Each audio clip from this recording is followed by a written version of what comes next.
Good evening, everybody. Welcome to SpitNights. Yes. Oh, that's a nice tepid round of applause. We appreciate that. Thank you. It's a Friday night, people. Are we having a good time? Okay. That's all right. That's all right. Who here's been to SpitNights before? Give us a cheer. Hell yeah. If it's your first time here, let's give us a cheer. Okay. Okay. I'm going to tell you the story of SpitNights, but first, is there anybody here who's at a poetry night for the first ever time? Oh, you're very scared, aren't you? Okay, well, we're talking like 20. Okay, amazing. We've got someone, do you know what? Someone over here in the comfy chairs. What's your name? First time at a poetry night? Fien. Okay, welcome, Fien. Everybody say, welcome, Fien. This night is basically dedicated to you because we started SpitNights aiming at people who'd never been to poetry night before because I don't know about some of you, but I used to think of poetry as this kind of, it's a little bit lame. It's that thing you had to learn at school and your anthologies. It was boring. And there's also that scene from 22 Jump Street, which takes the piss out of it. Do we know it? Can someone do an impression right now? Oh, okay. Let's get in the mic. Let's get in the mic. Cynthia died for our Cynthias. Give a round of applause. There we go. And that was good. But then they make it out that, you know, poetry is a bit kind of basically that we think that poetry can be a fun night out. We can get together on a Friday night. We can have a DJ playing vinyls. We can have some nice give it up for the DJs. Give it up for Katie. And we've done it for 2 years now, and every night it's just been so much fun. So we want to keep on doing that. And yeah, we've got 3 amazing headliners tonight, and in this. Go on there, and if we're going to go for it, we've got to go for it, okay? Yeah, there we go, thank you. And then in the second half, it's going to be your chance as well to perform. We've got a little open mic section, and we'll hopefully get through around 6 to 8 people. Who's got their name in the hats? Give us a cheer. Okay, good. We're gonna get some of you performing on the stage as well. So it's our 64th SpitNights, and we are... got some big plans coming up, actually. In the next month, you might have seen some posters. We're taking it to Edinburgh Fringe. We're going to try and be the biggest poetry event there's ever been at Edinburgh Fringe. And we're a bit strapped for cash. That's the word, isn't it? Strapped for cash. So we kind of need a little bit of help. We're basically selling loads of things in a raffle today. Has anyone bought some raffle tickets already? Okay, let's see. We need a few more than that, basically. But yeah, we're raffling off T-shirts. We're raffling off, I think, a bottle of champagne. I think there is also 2 tickets to every show for the rest of the year. What date is it? July? Is that 6? No, that's 5 more. 5 times 15 is. Last time somebody did this maths for me. 5 times 45. No. Sorry, 5 times 15. 75. Okay, thank you very much. 75 quid. It's not as much as I thought it'd be, actually, but still, it's in the prize for the raffle, so do please. I think tickets are £3, £5 and £10. So please do support us with that. We've also got a nice little... first time ever, we're getting your help to write a little poem on that board there, and I think it looks almost full, so there's probably 3 or 4 more lines. We just thought, hey, whoever wants to come, just write a poem. So if you do want to go finish that off, we've got some books. We've got amazing headliner Woodsy who's selling some books over there, selling some merch. So do please spend your money tonight. Thank you very much. Is anybody here on a date? Okay. No, I know there is some dates here tonight. It always happens. Nobody wants to admit it. We must have some dates here. Whoa! There we go. First date? No, that's okay. It's in the 50s, isn't it? How many dates? Quite a few. Nice. Whose idea was it to come tonight? Greta's? Greta's. Thank you very much, Greta. Is it your first time? First time? Amazing. Thank you. Why did you decide to come tonight? Amazing. And you thought, you can give that a clap. Yeah, we'll give that. Thank you. You're my favourite tonight. Yeah, and you sat at the back thinking you wouldn't get picked on, so I'm very sorry. Oh, you were late? Oh, okay. Oh, you didn't have to admit that. That's fine. Thank you very much, though. Have you put your name in the open mic, or is that's kind of a step too far, right? Step too far. Okay, well, look. Late entry, okay. Well, is there anyone here who's kind of come to a night before, never written before, and then has started writing, has now got their thing in the open mic? Is that anyone? Never mind. Okay. I thought that might be the story for you. Greta and Dave. Good up for Greta and Dave. I hope you enjoy your date tonight. Not gonna lie, it's usually a bit more juicy than that. We've definitely had a few first dates. We've also had one where I'm pretty sure they stopped talking to each other halfway through. But you guys seem lovely. Congratulations on all these dates and coming tonight. We're very, very happy for you. Let's go through the format of the show, shall we? As I said, we've got 3 amazing headliners, so we're going to go through them one by one. We have the amazing Woodsy, the incredible Tyrone Lewis, and the amazing Takunda. Is she here? I've not seen her yet. Is Takunda here? She's not here. We might not have a final headliner. We never know. Have we? She's not even messaged, has she? You text her. That's amazing. Give it up for Cease, everybody. We're going to sort it out. My mouth is so dry. Can I have a drink over here? Thank you very much. Oh, I'm good, thank you. I don't know. I'm a little bit, sunstroked. I was in the sun. I was in the Wimbledon queue for 4 hours yesterday, so I'm struggling a bit. By the way, put sun cream on your lips. There's no melanin. They're very thin. They get sunburnt very easily. I've been struggling today, so that's a little top tip. Anyone else got a top tip? Yes? Yes? Anyone on antidepressants, make sure that you stay hydrated. Your medication There we go. Anyone on antidepressants, stay hydrated. To be fair, anyone in general, stay hydrated. Not to take that away, but that's good. Extra hydration, yeah? That's good. Thank you very much for that. We appreciate that. I forgot to say as well, in the raffle, last time I cheekily said, does anybody want to gift anything to the raffle that they can raffle off so that people might buy extra thingies? And someone gave us a 2-hour sex coaching therapy, which I think was worth 300 quid. And then also someone gave away some vegan cookies. So that's the kind of budget. Did you have your hand up? Oh, you brought something with you. Did you know this was happening? No. You just have to carry these. Okay, you're getting rid of stuff. Anyone else need to get rid of stuff? That's okay. Okay, amazing. $7.99. You're giving it to us in the raffle. Thank you very much. Can you explain what it is? It's my pamphlet published by Fawn Press. There we go. Thank you very much. Is it Memory Booner? Yeah. Amazing. Get up for Memory Booner. We're going to put that in the. We have to put that in the little prize list. Thank you very much. So yeah, we're basically going to do the raffle after the first half. So in the break, you'll get a chance to buy some more tickets and support us. Should we get started? Let's get started, shall we? Before we get into a headliner, basically nobody wants to be the first, so we kind of have a sacrificial poet start the night, then we all kind of loosen up and we have a good time. Does that sound good? Yeah. This poet, been a big fan of hers for so long. I think she came to the first ever kind of slam. We did a little competition, and she did amazing in that. And we've been lucky enough to have her a couple times since. And I recently found out as well, she has got a book published with Penguin coming out in April. So we're in very, very safe hands. These guys are nice. I like that. There's you're sorted into 3 sections here, and you guys are definitely the most generous. We like that. Thank you very much. To be fair, you're the comfiest, I guess, on those seats, so we expect that from you. But yeah, we've got a bloody published. Actually, it's an author rather than a poet, isn't it? But still, you're amazing at writing in general. You're welcome. Please welcome to the stage, Salim Basma!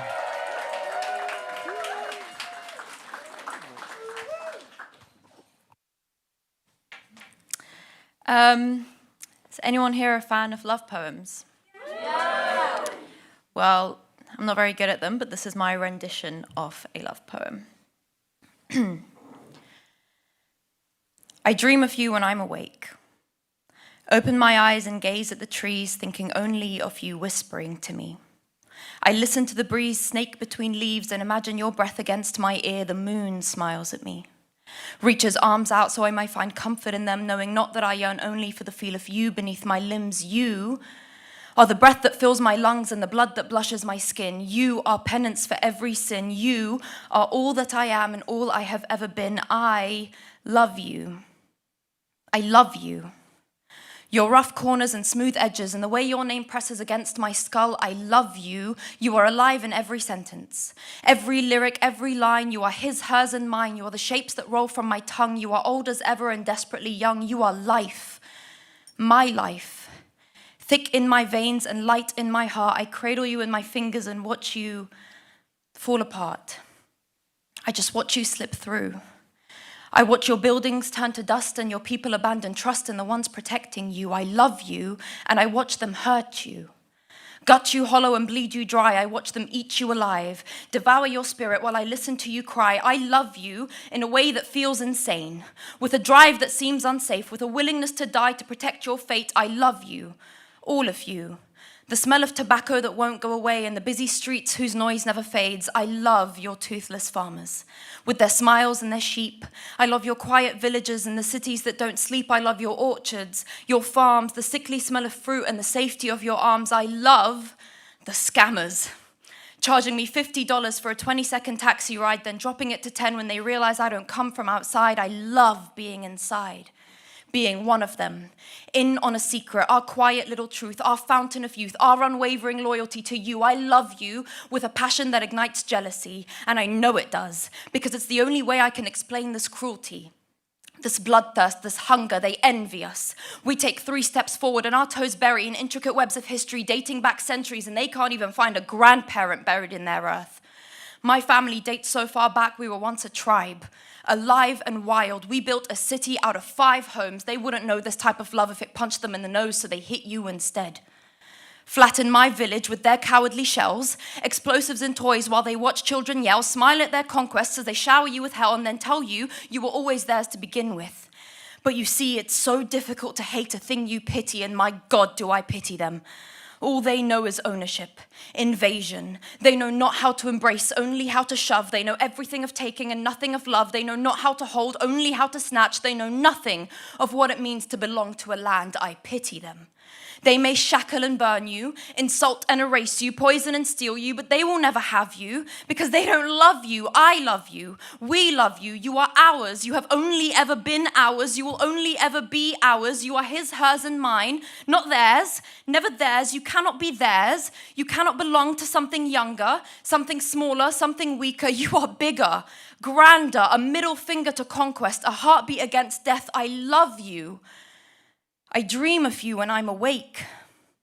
Open my eyes and see you in every dawn's break. Thank you.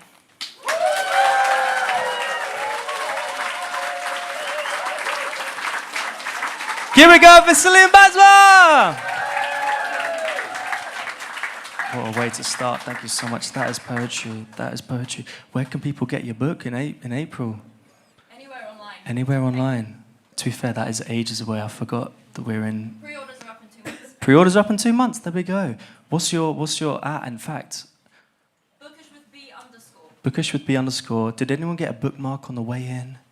Amazing. If you scan that code, you're going to see everybody's details tonight, so you can go follow them and see where they're at next. We've also, if you're a bit bored of the bookmarks, you've been quite a few times. We've also got a few like beer mats as well, which do the same thing. So do go to the front there if you want to try something a little bit different.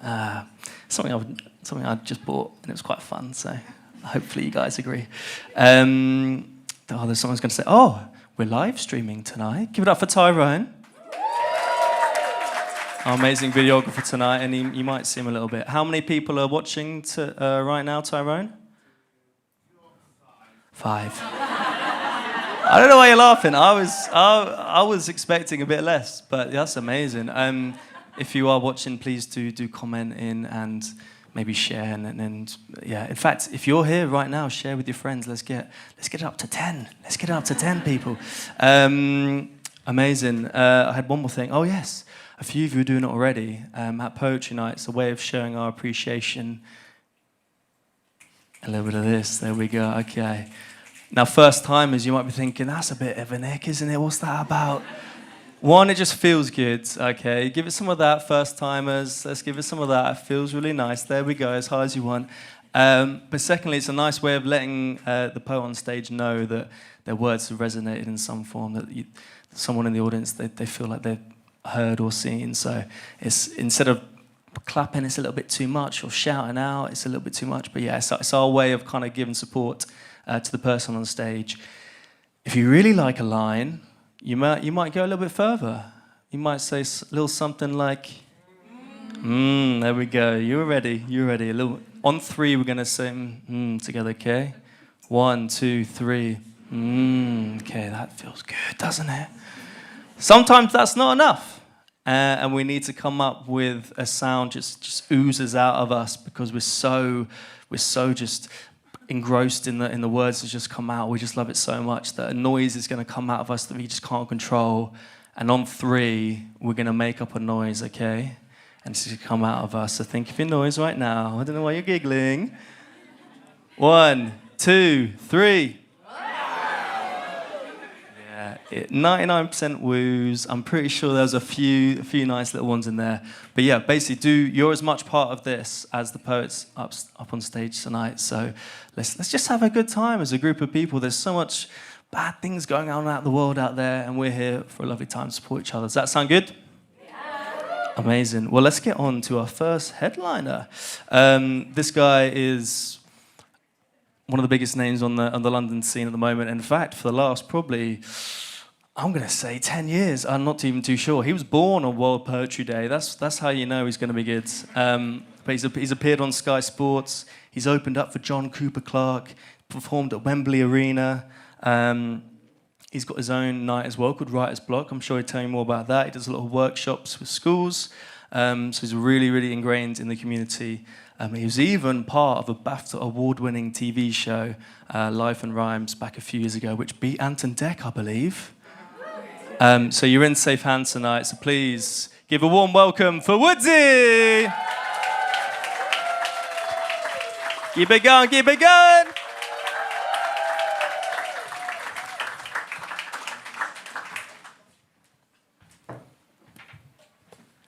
Okay, good evening, SpitNights. How are we feeling? Are we good? Amazing. Like Danny said, my name is Woodsy. I'm going to share 3 poems with you this evening, and this first one is called Emergence. I just want to live and laugh, paint pictures with my paragraphs, fit right in like camouflage, find me on the greener grass. No other side, I wonder why. I rewrite lines 100 times. I rewind time inside my mind to redefine my inner eye.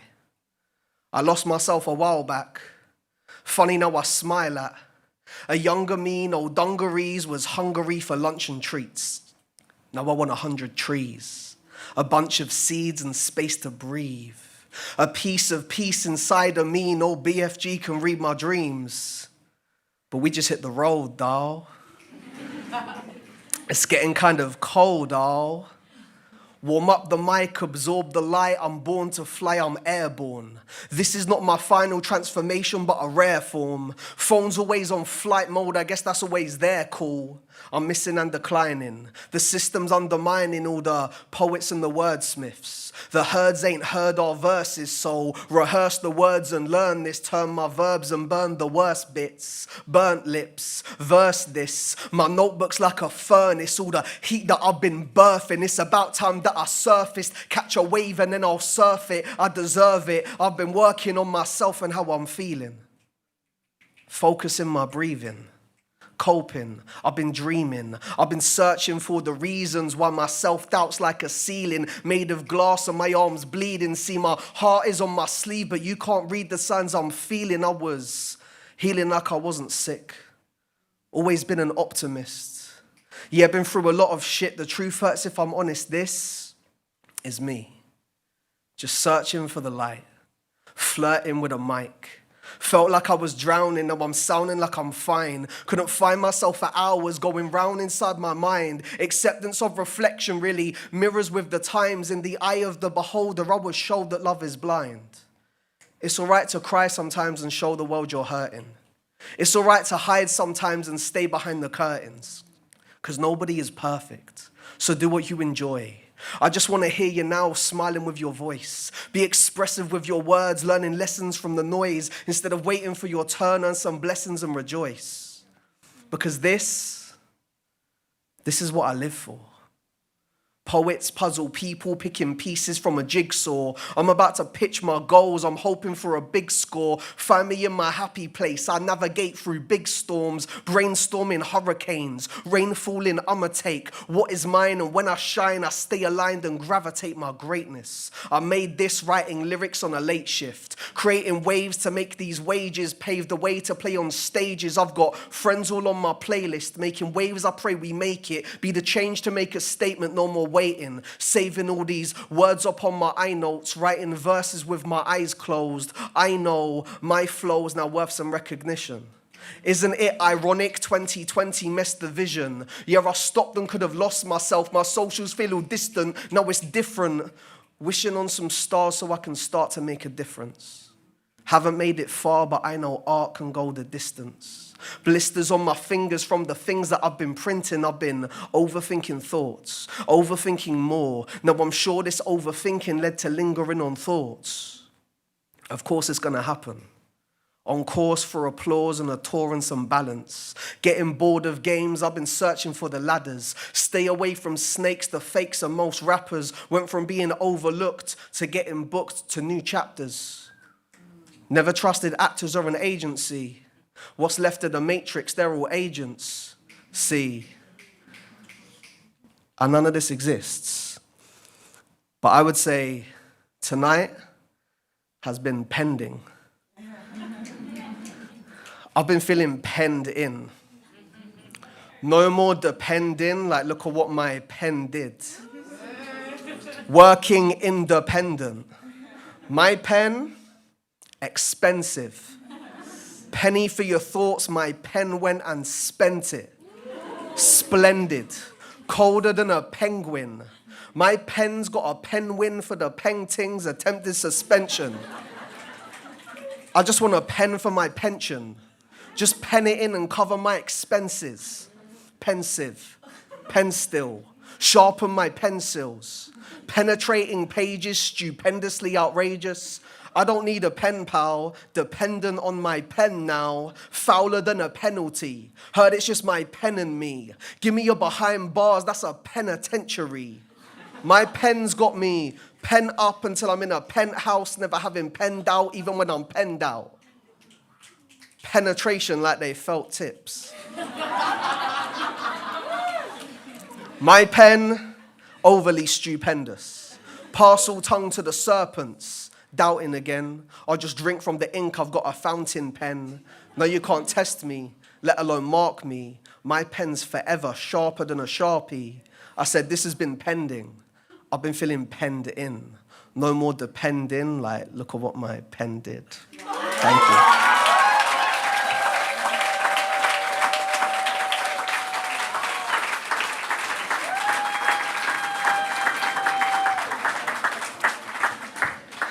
Okay, good evening. How are we feeling?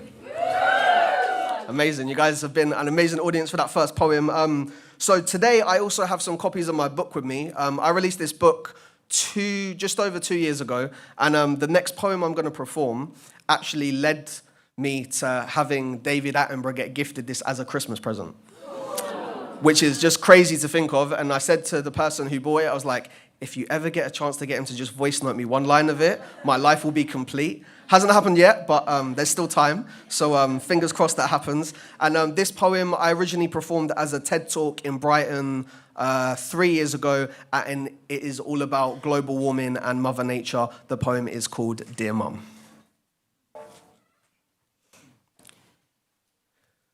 Dear Mum, I'm writing again. Here's a letter to you and a line for a friend. We've been trying to be better, but it all feels a little too late now. The earth shouldn't have to quake before the human race has a breakdown. Not all of mankind are kind men. I've spent my greatest moments walking in your garden. Thoughts tangled talking to trees like I'm Tarzan. Fasten your seatbelts. Turn off your engines as penguins see sea melt. This is not a happy feat or the joke on the back of a rapper. It's a little bit of hope despite the lack of a ladder. We try to climb it as climate changes. We might just find it's more than time we wasted. You can't just destroy your home and hope to escape its self-destruction. We need help to function. Change our ways for today's adjustments. I just meant to check in and see how you're doing. See, I am just one of your 8 billion children. So tell us, Gaia, Mother Earth, as we might not listen to others' words, I hope our sisters and brothers and others learn to take care of the world and what you have birthed. Seeds that were planted are now trees that have branches. Take away E and H, as earth is where art is. Rearrange those letters as home is where the heart is. You are the artist. We are just creatures created on your canvas. A universe city, we are on your campus. Humans belong in nature, so why is it considered human nature to not take care of our planet? How much longer can we manage? Maybe 5, maybe 10, maybe 20p is too much to pay for all of our baggage. But let me tell you what we need. Oxygen from trees, we need that to breathe. We've already lost 80% of our forests. Do we all lack knowledge? Once we run out of air, maybe then we'll acknowledge that we are all trees. You and them and us and me. We are the stream leading to the sea, streaming our songs, singing of our root and our roots and where we belong. Do not let your roots define your root. You should use your roots to find your root. So put down your map, turn off your phone. Open your heart, but keep your eyes closed. Breathe that in. Feel that power. You are that flower that bloomed in a dark room once you put trust in yourself. You are that poetic justice, just trust it and love yourself. Once you take in that water and sunlight, you'll blossom. No forbidden fruits or forgotten truths. You are that garden of reason, so rise up. Bask in the sun's rays. Plant those seeds of belief that you can believe in and be proud of one day and for all days thereafter. From the roots of love to a gathering of flowers, we always say give people their flowers. On Mother's Day, we give flowers. As you spin so gracefully on your axis, we practice these actions to stay balanced. You bring us day and night, rain and light, a way of life. Learning lessons, loose lips, let lullabies flutter by like butterflies. I wonder why we won't worry when wounding our world. I don't mean to sound bitter, but I feel like if Mother Nature had Twitter, she would be like, who on earth are you atting, bruh? Save it. I wish we could all see the world through the eyes of Sir David Attenborough, bruh. You would never want to cause harm to your mother. So why do we not seem to care as we see her suffer? I said, I'm sorry, Mama. We never meant to hurt you. We never meant to make you cry, but tonight we're cleaning up the whole world. Thank you.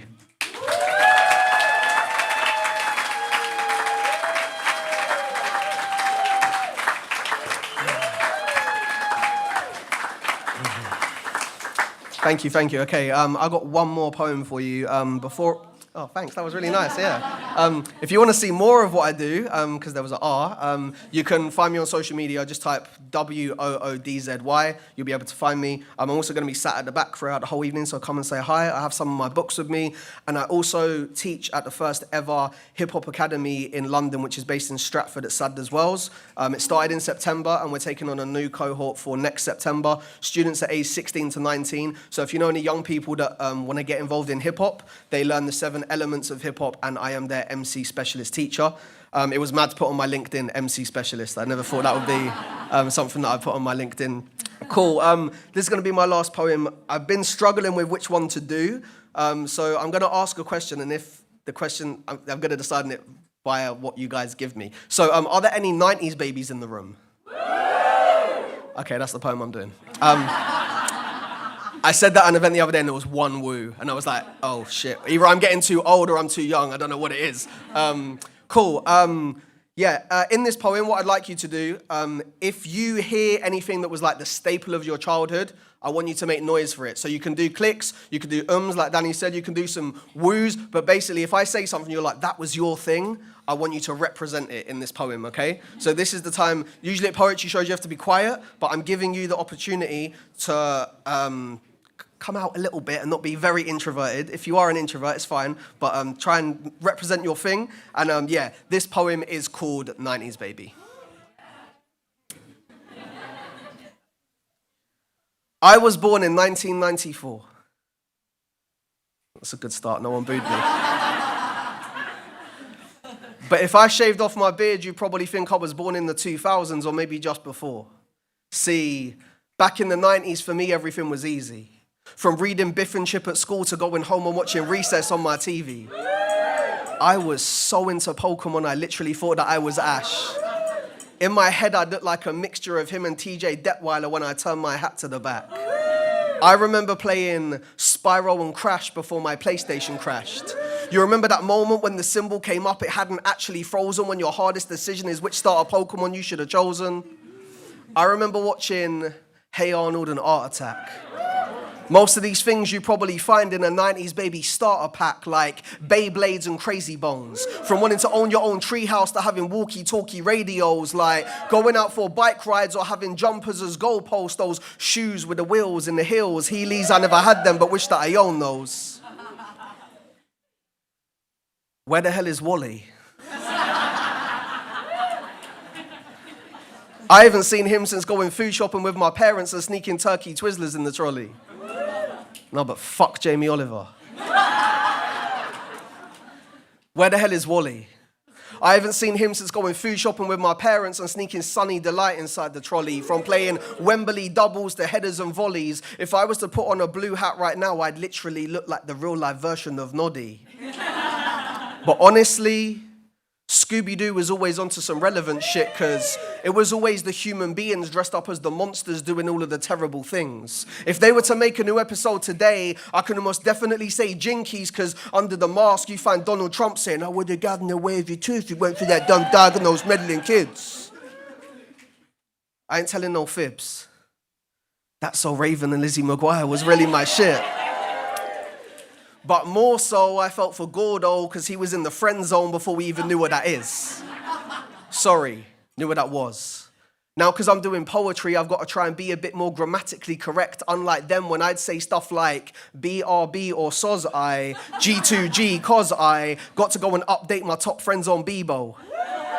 There is no point in me playing GTA anymore, as I have just lost all of the cheat codes. See, no one really uses MSN anymore, but this girl just told me I'm a hot male. And now, because I got a different outlook on life, if she wants to come and stay, we don't have to top tail. Take me back to when I could still pay 10p for a Freddo. When the worst possible pain I could ever feel is walking around my house barefoot and accidentally treading on some Lego.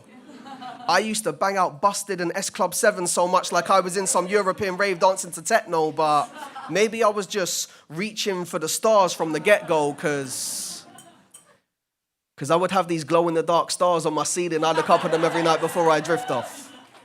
My taste in music literally goes from a grime song to a Disney song, from hip-hop to Slipknot to reggae. I remember playing Mario 64 to Ocarina of Time and Super Smash Bros. Melee. To me, Ronaldinho was always just that guy. He was like getting to the end of a level on a Mario Game Boy game and thinking, how did he set the bar that high? That's right, I'm talking back when we used to watch VCR before we had DVDs. Back when they had Dick and Dom in the Bungalow on BBC. Now if you were to look up Dick and Dom in a Bungalow BBC,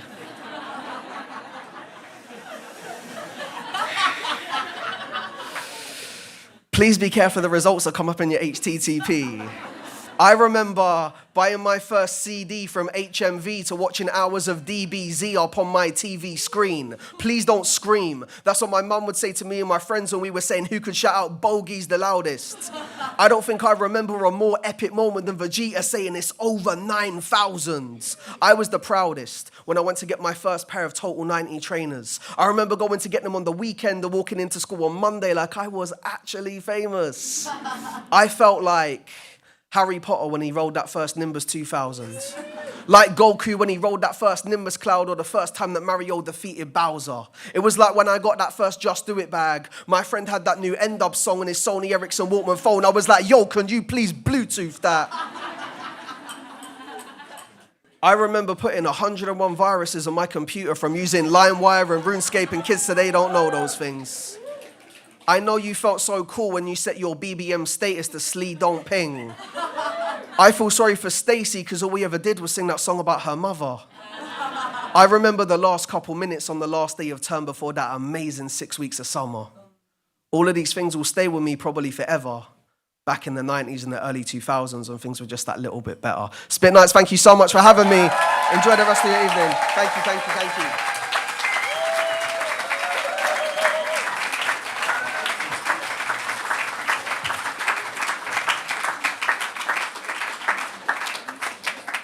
Giving up the Wednesday!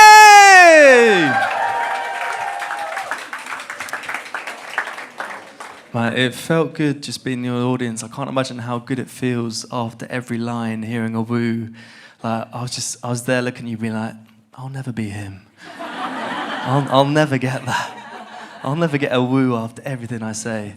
But, my God, yeah, thank you so much, Woodsy. Yeah, exactly. Exactly. Yeah, I mean, it's such an honour to have you to kick off the night like this. There's no better way to start it.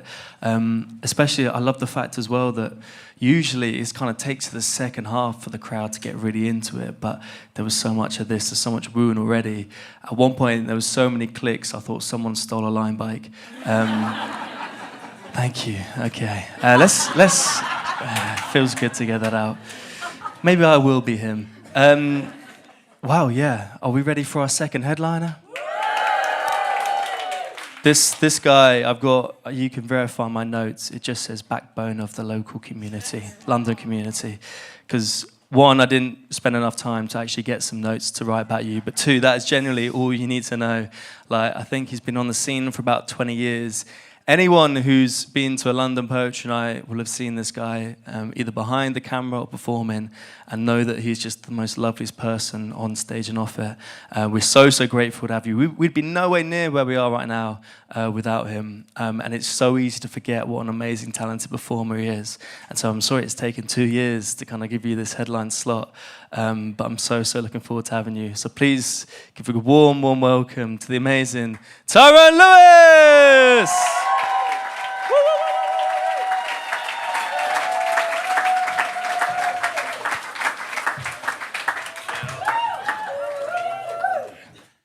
Hello. How's everyone doing today? Good. See, I always find it hard when I'm following some of these like really good wordplay people because like wordplay is so not my vibe, etc. I'm gonna be changing the vibe here quite dramatically. Is gonna be the thing, but like what? I was kind of trying to figure out how I want to do my set today, and kind of what I've decided is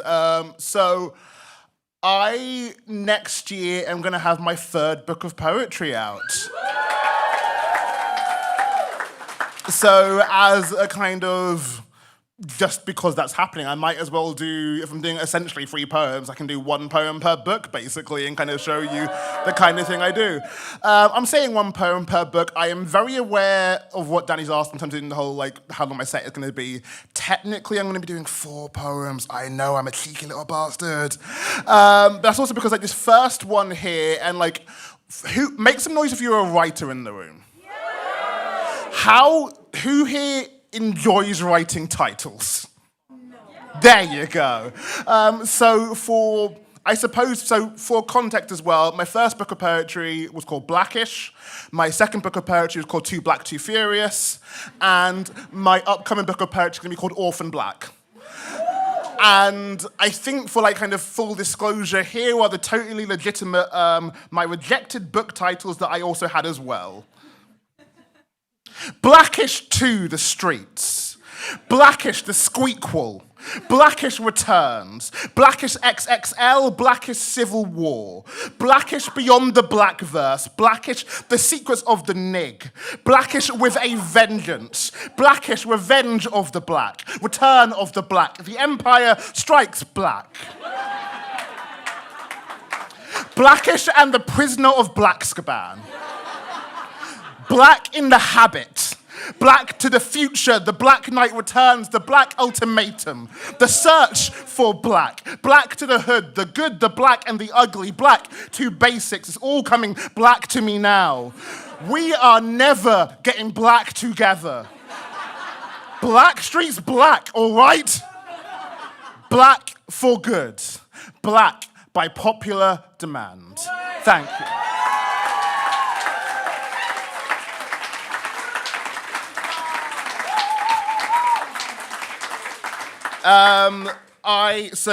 I've stuck with Orphan Black though, because, and I'm going to get into it as the next couple of pounds as well. But like, I stuck with Orphan Black because that was what I told my mum my third book was going to be while she was terminally ill, and I feel like I now have to definitely continue that and kind of stick with that now that I have wished that into existence, if you will, in terms of the whole dumb joke of it all. But yeah, this one, which is going to be for my new book, Orphan Black, this one is called The Importance of Being Earnest. She is only technically dead. Dead in a cancer ravaged her body. We pronounced her at the hospital. We had a funeral. We burnt her body, kind of dead. Dead in her ashes rest in a cerulean urn in the living room, kind of dead. Dead in a dead, kind of dead. But other than that, she keeps interrupting conversations I have with strangers who've never met her, wants them to know that I am not me without her, that I'll never be me without her. I keep sending her memes that I know that she'd like, but she's not really replying, and I'm very uncomfortable with that. I keep bringing her with me on every cinema trip, and she sits there in silence throughout, and I try to share my popcorn with her, but she insists I need to have it because I need it more than her nowadays. We still keep our traditions going, still spend Christmas together, still save nectar points to spend on birthday cakes, still keep laughing to ourselves, and I can't hear her laughter anymore. But I am bringing more people in on the joke, and she always comes to support me at all of my poetry nights. She is no longer the loudest person in the room, but I make sure that everyone knows that she is here. She is always there when I come home, always there to listen. She does not offer me advice anymore, but I never used to listen anyway. See, my mum is only technically dead, whilst I am still here. Thank you.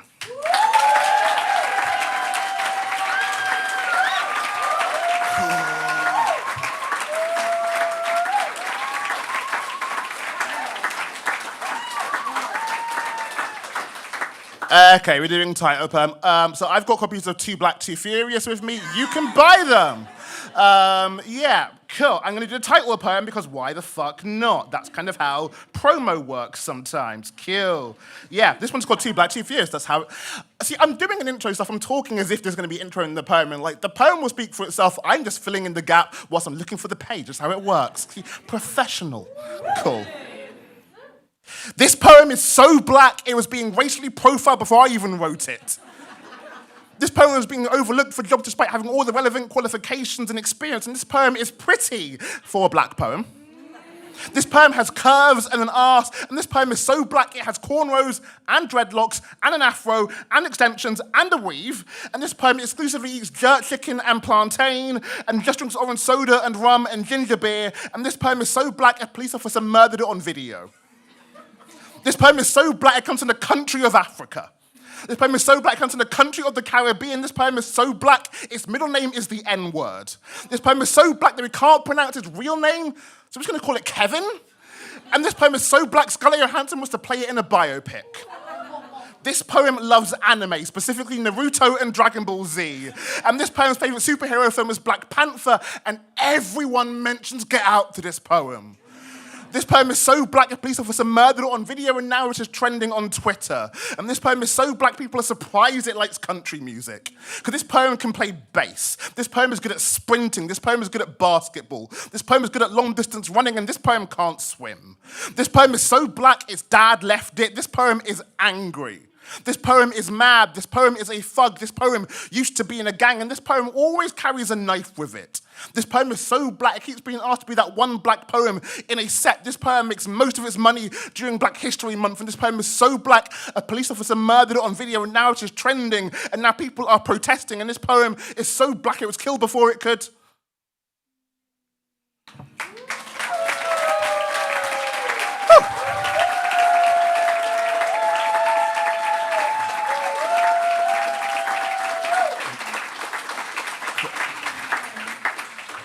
So, to answer a question that no one has said out loud, but probably are thinking because it is fucking summer, and Tyron is wearing pink gloves. Tyron, why the fuck are you wearing pink gloves, etc.? When my mum passed away at the start of 2024, basically, when we were kind of figuring out what to do with her stuff, etc., I decided that, like, I wanted to keep wearing her pink gloves as a kind of way to keep her with me in some way, shape, or form.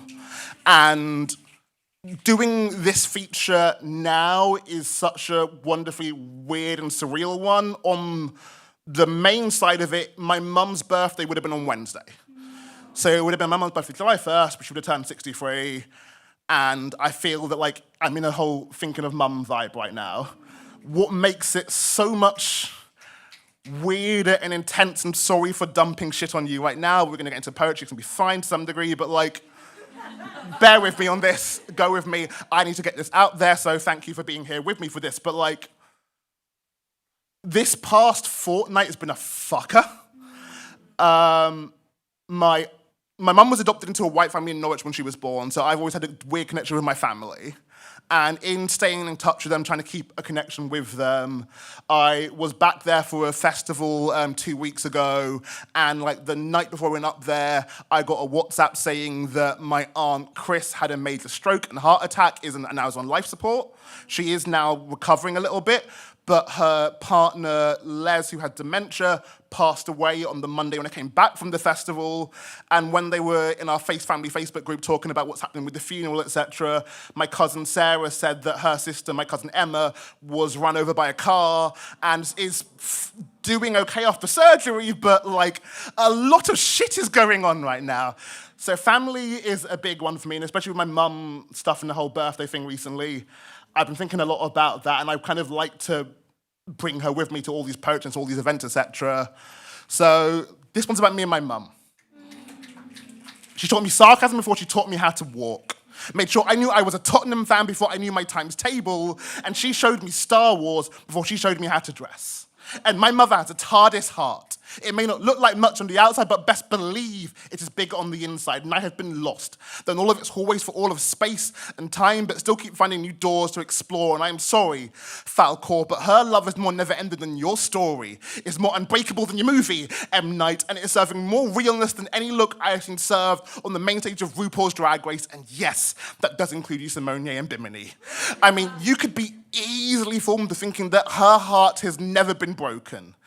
Yes, I know it skipped a couple of beats in high school, but I think all those crushes did was soften it. And it's got a lot of love for Idris and Denzel and a bit of Will and all of Adrian Lester, but I don't know if my father was the first one she let into it. Maybe he helped her fix it. Kept it in place up until the divorce, but after that, I expect there must have been a couple of cracks, but no stray shards have been strewn across our living room floor. No stray splinters have fallen into our dinners. If there were any pieces missing, then my mother has kept them well hidden. I mean, between all of us here, I kind of think my mum's a magician. I mean, she kept me believing when she was 27 up until I was 11. She kept appearing and reappearing at all of my football matches and all of my poetry nights. No, scratch that. My mother is a superhero. She's carrying all of my fuck-ups on one hand whilst breaking out every barrier in front of her with the other hand. She doesn't need any spandex. But Kevin Feige is currently working on producing her own Marvel standalone film. No, scratch that. My mother is a wrestler and currently on the longest undefeated streak in WWE history, surpassing both Goldberg and Asuka, because I've seen her hurt, but I have never seen her beaten. No, scratch that. My mum would be all of your mums. No, fuck it, scratch that. My mum beat all of your dads. No, scratch that. My mother had a TARDIS heart. It may not look like much from the outside, but best believe it is bigger than the love that she receives. And I'm trying to make up for it. But I'm too busy being shit.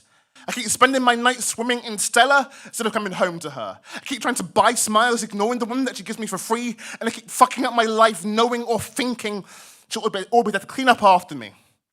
And in this moment, I've never found Blue or Elton John more relatable because there's a word that I'm trying to say to her that's brewing so hard right now.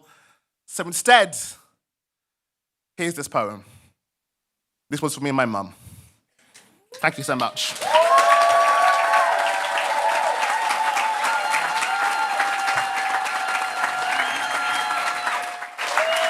Tara Lewis, everybody!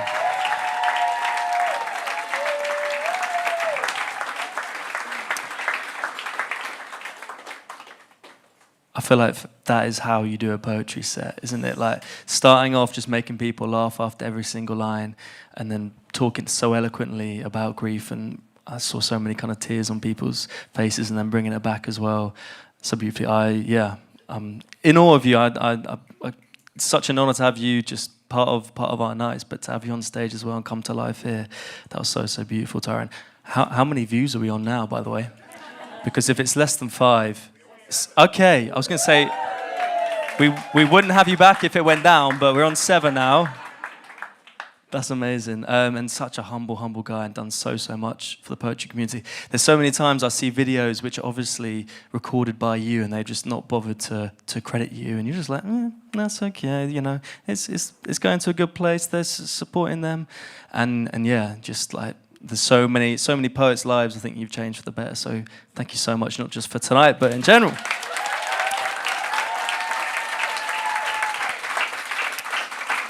And with that, we're going to go to a break. Oh, I'm going to hand over to the best poetry host in all of London, who's going to look after you for the open mic.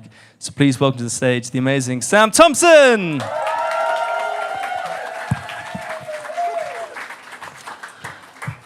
Hi, SpitNights. You're the first cohort that I think have actually replied, so you're already in good stead. Now, are you guys ready for my favorite part of the night, which is the open mic section? And yes, I am wearing a shirt that is ever so slightly too short and trousers that are ever so slightly too high. So if I do this, yeah, you guys are going to be good. You especially. Now, please make some noise if you put your name in the open mic cup/hat. Every damn time, that first cheer, it's like, oh gosh, it's been a week. I said, make some noise if you put your name in the open mic cup/hat. There we go. Now, I am a big fan of rules. I haven't got many rules, but I like to make sure that everyone is on the same page. So, as I said, you don't have many, but the main ones that I want you to remember are you have 4 minutes from the moment you get up on the stage. How many minutes do you have? 4. You guys are so good at learning as well. This is brilliant. Now, we're not meanies. We are going to make sure that we help you out just so you don't have to count in your head while you are performing your socks off. Phil, our lovely technician at the back, is going to give you a flash of the lights when you have 30 seconds left. Phil, can you please give me a demonstration? Ooh. Is it going? So, maybe a little bit more down and up. Yeah. Ooh. Thank you very much, and please give a round of applause to Phil. Thank you very much. So yes, that means you have half a minute left, not half an hour. Now, we aren't going to come up here and rugby tackle you up stage. I definitely aren't in really tight trousers. But do you know what group of people you don't want to piss off? It's a group of poets. It's like Taylor Swift on steroids. There will be thousands of people writing angry poems about you if you go on here for 8 minutes. So just keep that in mind. And the only other thing that I want you to remember is to have fun. We know we have all performed at the SpitNights team on this stage, and as you can probably see from my right knee, it is shaking. It can be nerve-wracking, but it's also cool. You get to go home and say, I did that shit. I performed to over 150 people. So remember that. Take it in when you're up here, but just for 4 minutes, okay? Not over 4 minutes. Now, please make some noise if you didn't put your name in the open mic hat/cup. Phenomenal job, non-open micers. Now, has anyone here ever sent like a risky text? Yeah, I should definitely have. Grindr was wild. Now, before you sent that text, you had all those doubts, that kind of inner critic going off in your head, and what you really wanted is you wanted a room full of over 150 people going, yes, go on, do that shit. And that is what you are going to do for the open micers when they get up here on stage. Shaky knees, maybe they might have a little stutter, that is okay. You are going to cheer them on. As a reminder, as Mr. Mash gave you, if you like something, what do you do? Bexy Bex, everyone! So yes, you can click, you can say, oh my God. And now, I don't know how to escalate from this, but if you slightly like something, so it's above this, but it's not, oh my God, what do you do? Gosh, you sound like my therapist. And then if you absolutely adore something that someone has said, what are you gonna do? I think we're done with the rules, guys. I think we've had enough of my voice. Shall we welcome to the stage our first open micer? Now, I have shuffled these all around in the cup. Drum roll, please. Oh. Everybody, please welcome to the stage, and apologies if I mispronounce your name, please pronounce it correctly when you get up here, is Kudai.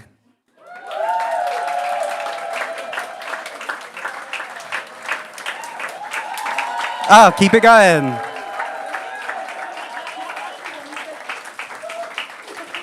I can hear that applause faltering. I want it to keep staying up here.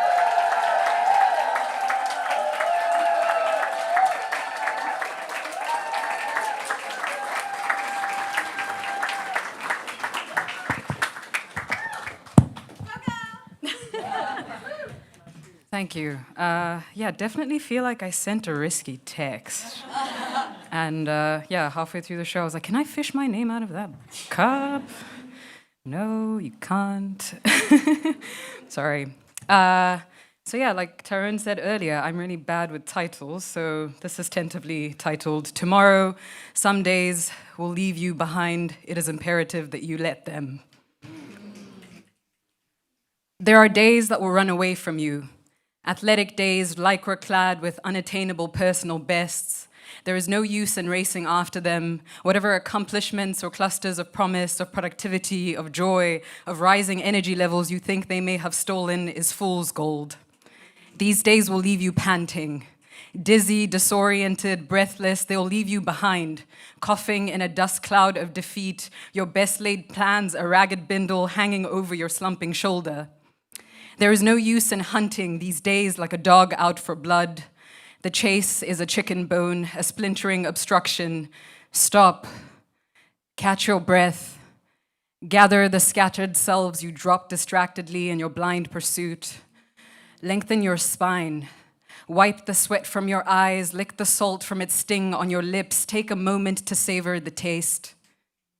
Let your limbs scream back to life, the sensation in your fingertips once defeated by adrenaline, returning, firing electric currents. Let yourself arrive here in the present moment.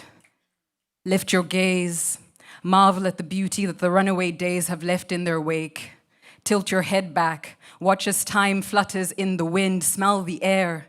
Feel its cool, steadying touch on your skin, its tickle in your nostrils. Feel the length and weight of your legs and the solid ground that rises to meet the soles of your feet. Take a stroll, pressing the earth away as you move. Invite leisure along. There will be other days. There will be another day, eager and patiently waiting to take you by the hand. Tomorrow. Thank you.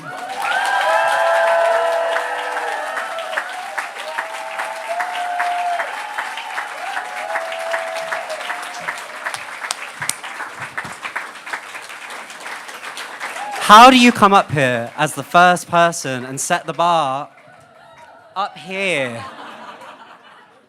The chase is a chicken bone, a splintering obstruction. What? I want your brain. I want to be you. Oh, one more time for Kudai. Am I pronouncing your name okay? No, absolutely butchered it. I'm so sorry. But absolutely brilliant. Thank you for setting the stage on fire. Shall we welcome to the stage open micer number 2? Drum roll, please.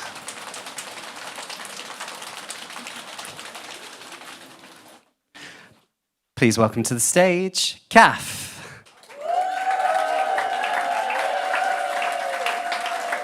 Oh, straight down the middle.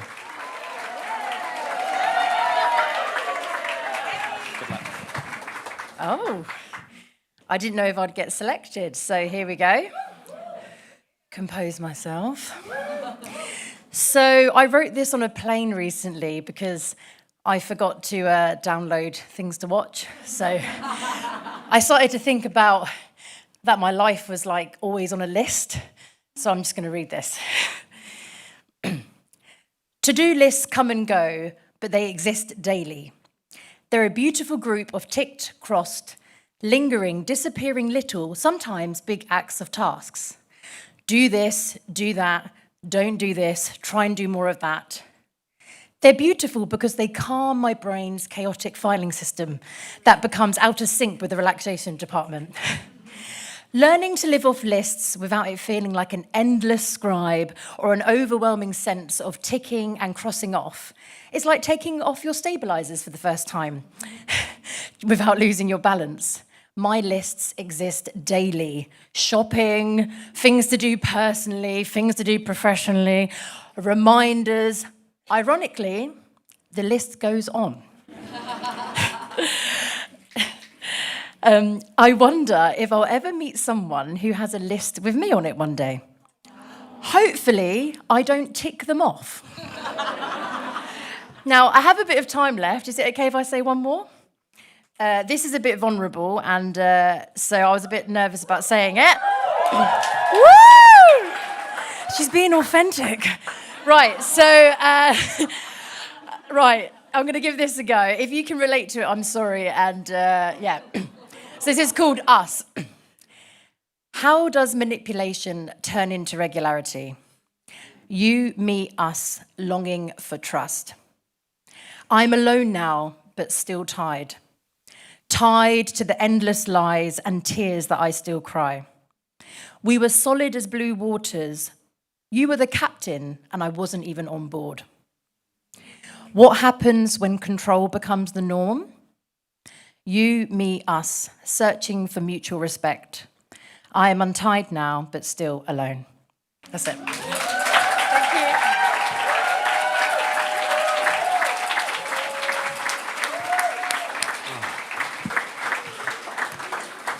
If you do one thing today, it is I encourage you to meet that person, because from the moment that Kath walked in and met us at the door, you just lit up the room with your personality.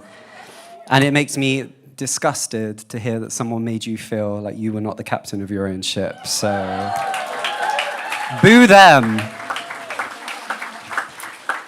And in a slightly strange segue, could the owner of a pizza that was ordered at 7:14 by the name Mackenzie please go and pick up your pizza? It is in the way of an SUV. Cool. Shall we welcome open micer number 3? I'm not doing it without the drum roll.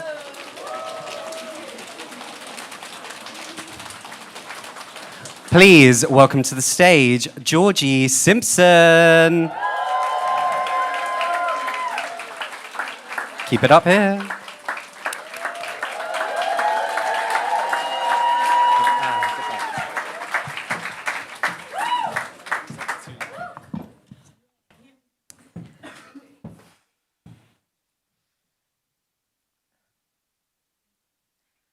I need you to understand that this poem brushed hands with yours and only writes in cursive now.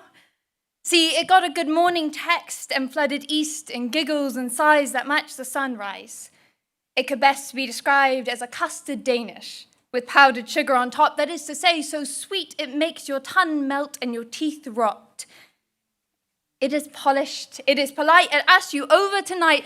See, 'cause, well, my flatmates aren't home. That means I'm here all alone, and I was wondering if I could possibly, maybe, if I could hear you moan.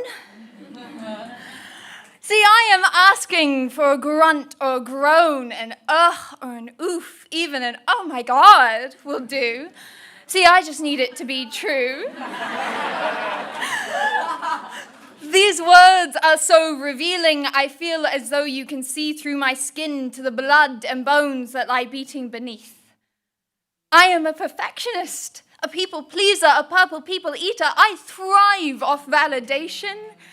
A gold star goes very far, and I know I've been a good girl, but I need you to tell me how good I've been. See, I am asking to be seen. And you have been told to be tough and strong, to fight with all your might. You've been told, big boys, don't cry, but I am asking for your tears. I am asking for your fears. Let go of your worries and cares, fall into my arms and between my thighs. It is a brilliant kind of high.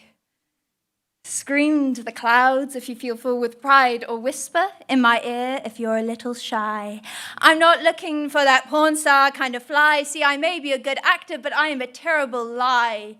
No need to stress about a performance review. I am asking for a partnership, a back and forth communication between two. You are not my protector, and the only thing I am asking you to provide is that music that comes from deep inside. This is not a poem of lust. I am saying this as an act of trust. A way of saying that you are enough, let go of all that stuff, the embarrassment and shame. It is a twisted, self-inflicted kind of pain, and not the one that ends in pleasure. And I don't know if you know this, but I don't know how you wouldn't know this. But I try so hard, like so very hard. I wrote you a poem instead of just saying before I said the words, some parts still hesitating, scared of what we are creating. It is not dirty or filthy. Don't you dare make it so. This is a love poem. I need you to know this poem is about love. See, 'cause my flatmates aren't home. And that means I am here all alone. And I was wondering if I could possibly, maybe, if I could hear you moan.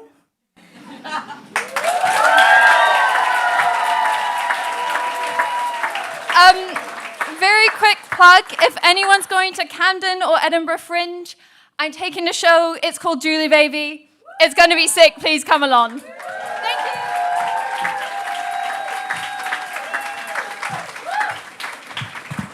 you. My jaw is aching from it being on the floor for the... I was thinking of, like, what do I say? Like, oh, that's an amazing sex poem. No, it's a poem about love. Now it's about lust. Now it's an act of trust. Oh, that was literally just wonderful. And for everyone else, Georgie is available to send that as a voice note to your partner. On commission. But yeah, get in touch. Well done. One more time for Georgie.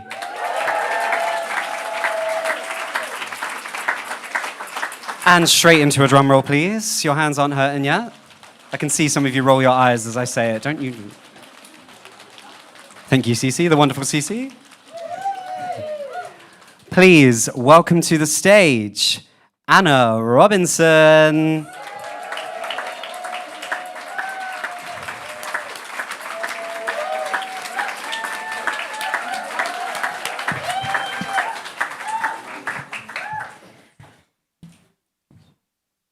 If tomorrow when I wake up, number 10 is empty. Fill it with the woman who leapt to pick up the tin of butter beans that rolled out my arms when I walked home from Morrison's. Her running turned me to gold. Ask the flight attendant who crouched next to us in turbulence and with a cool voice and warm hands promised safe landing, then delivered it. Elect the girl who smiled back at me on the train, the one who fixed my lipstick in the bathroom of a grotty bar with her finger, the people handing out orange slices at marathons, the ones who fix your bike for free, those holding the lift doors, those lifting other people's buggies upstairs. Let them lift the city with thick hearts pumping life into rivers and railway lines and the places they run. Let us let them. I want to be led by the gynecologist who listened and explained words I don't understand by myself. People who use the Oxford comma. My neighbor when the power cuts out. The golden retriever with the panting tongue, the stranger who asked another stranger to reach up to the highest shelf for me when they realized neither of us could do it alone. Thank you.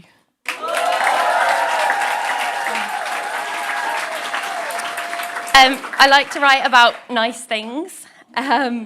So this morning I found a dead pigeon on my balcony, head tucked beneath wing like a private sneeze. Another one shot from under the stairs, leaving 2 white eggs like underbaked bread rolls. I want to ask her what happened. The internet tells me not to touch, to call someone, to report it, to destroy. I don't know anything without being told. V and I dispose of the body, double bag it and the other one watches. I think about them when I am not there. I wind supermarket aisles and wonder if the eggs are warm. Did you know pigeons mate for life? I get internet ads for pest control and bird spikes. Remember a government conspiracy like a thin dream. I wonder if they are hatching, if they have enough food. Imagine a future where I bring them worms and grains, drink coffee beside them, tell them summer is coming. Thanks so much.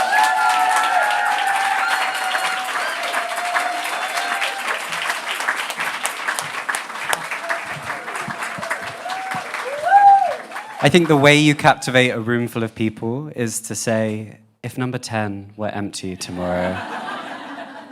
But I think everyone is in agreement, right, that Anna seems like possibly the best person to walk down any road with, because the amount of beauty that you notice in a rather bleak world, I think, is such an extraordinary quality. And thank you for bringing that to the stage so beautifully as well. How much time do we have? Shall we welcome to, what is that, 4? 5? 4? Thank you. Shall we welcome to the stage number 5? Oh, you're already going with the drum roll. That's what we like to see. I've gone right to the bottom. Please welcome to the stage, Amy Cotter. Keep it going. I can hear the applause is going on.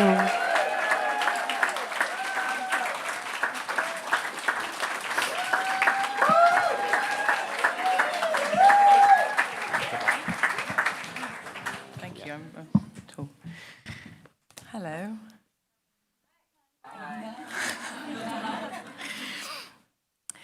So I started seeing someone for a bit.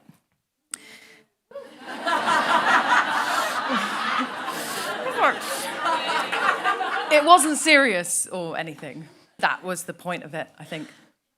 But in the beginning, we were constantly like, you're so cool and cute and sexy. I'd melt when he'd text me. Let's spend all our time together. Unsure whether we actually meant it. But then we did. Hours on end. Days, nights spent dancing, jazz bars, MasterChef, asking the sun not to rise just yet.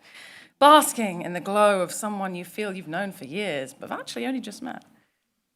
Waking up from nightmares to soft breath on the back of my neck. Honestly, I didn't want this one to end.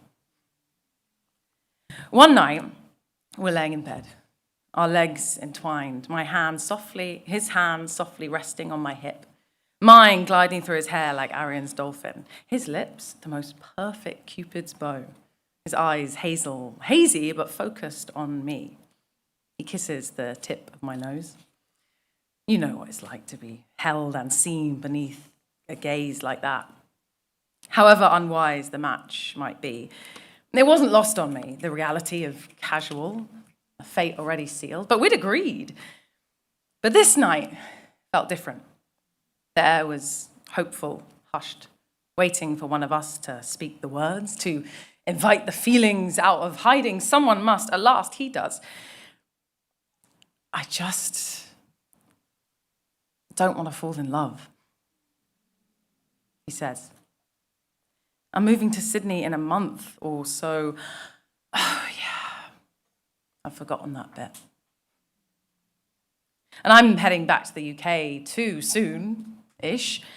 But plans do change when you fall. I nod. I know. A move and unruly lock that licks his brow as it furrows. He frowns. His forehead crinkles and he pouts in that cute, cool, sexy way I've come to crave. He weaves his fingers into mine, squeezes me, suddenly then sighs.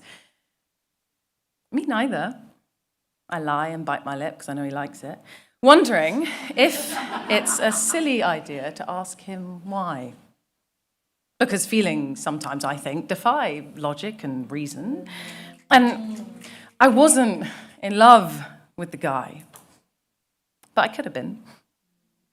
I know that if he and I had just said the word, given ourselves the green light, we could have made magic, melted together like spring rain on thirsty tongues, become one like only unbridled lust can teach us. The next day, we don't text. I've already imagined him spontaneously inviting me to meet his friends multiple times, so I'm bitterly disappointed. It's a trend. Hey, I message him a little after 7 p.m. Spotify and chill? Well, that definitely sounds casual. I just omitted the bit about not being able to stop thinking about him all day. When my phone pings, hey, thank God. Sorry, really busy day. And I do really want to hang out again. 3 dots bounce silent and deafeningly on my screen. I think you're so cool and cute and sexy. That became our thing, see? But I'm going to have an early night tonight. Good night. Thank you.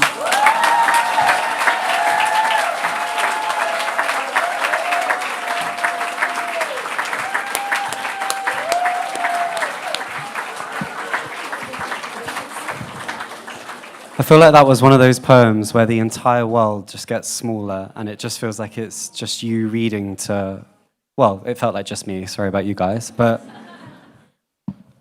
I think we've just like walked through your diary, which was such an honor for all of us.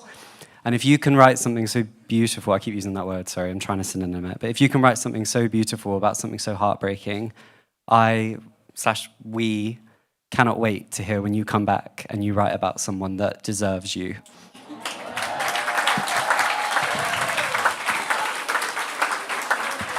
Okay. Number 6. Drum roll, please.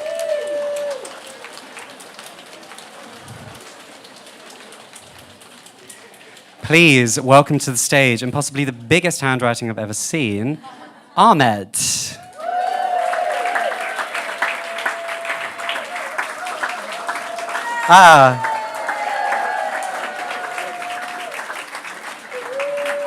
Keep it going.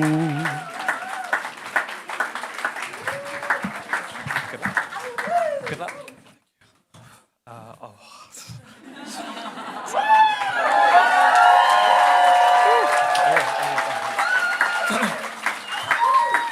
Okay, so I think I have 4 minutes, right? 4 minutes. Okay, I'm just gonna say a couple of things. Usually I don't write in English, so this is not my first time. But usually I write in Norwegian, so yes. Second thing is shout out to Slam Shake and Blue Monday from the Oslo scene, poetry scene. So yeah. Okay. Okay. 14. The street devours my people's teeth. White dots in a black background until the rain washes them away. You know nothing of loss until you forgot the taste of your dreams. And I wish for more between the prayers. I hold my heart close and my dreams closer. God, and the fear of someone's belt keeps me on the sidewalk. And my teeth from these streets. If you look close enough, a color can tell a story, such as the black dirt on my uncle's hand pays for the food in the table.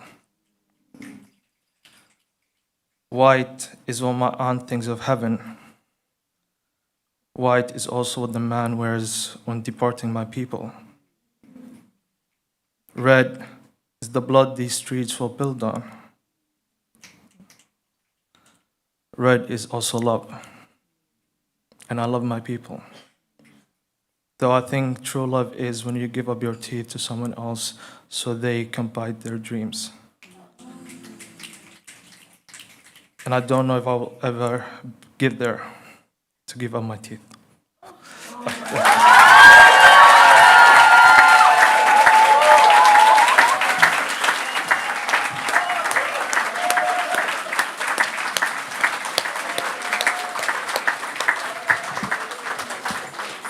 I think I say this maybe once every 3 of these nights, but there's certain poems when people read them that you can see them, like the words kind of spill out of their mouth. And I was just watching you, and it just made the room fill with this electricity. And I don't know if you could see while you were up here, but there were a certain amount of people who were either looking at you so intensely because of how touched they were, or people that couldn't even look because I think of how touched they were. And I really hope that you can go to sleep tonight and know that you did that for some people, so thank you.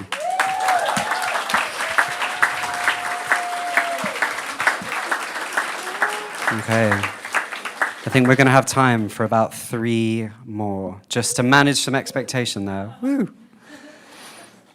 Drum roll, please. Your thighs must be hurting.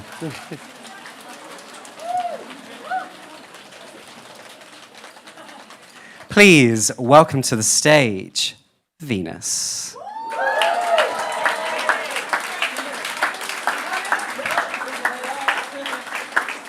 Venus?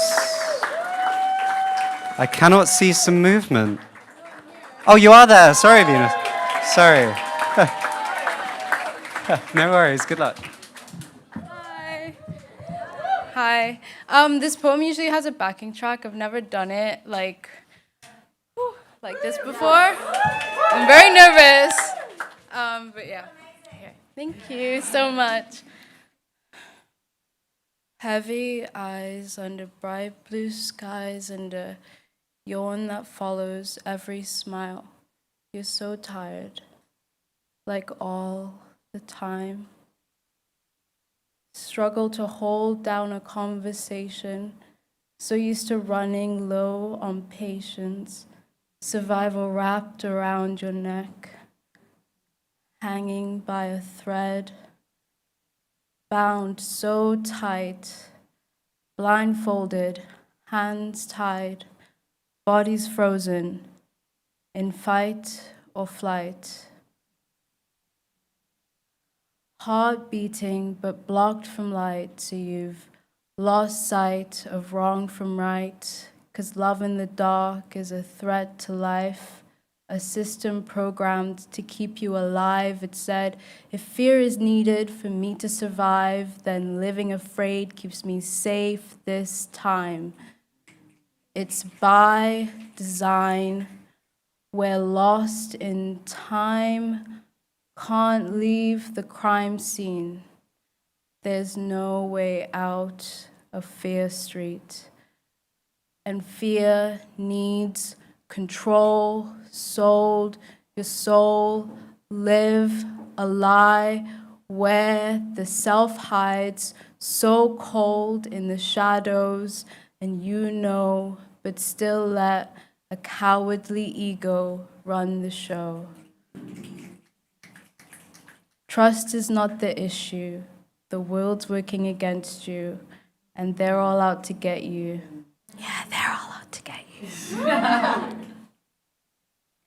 She's running out of time, all of the time, so every choice leads to demise, but she can't go slow. The future is a danger zone.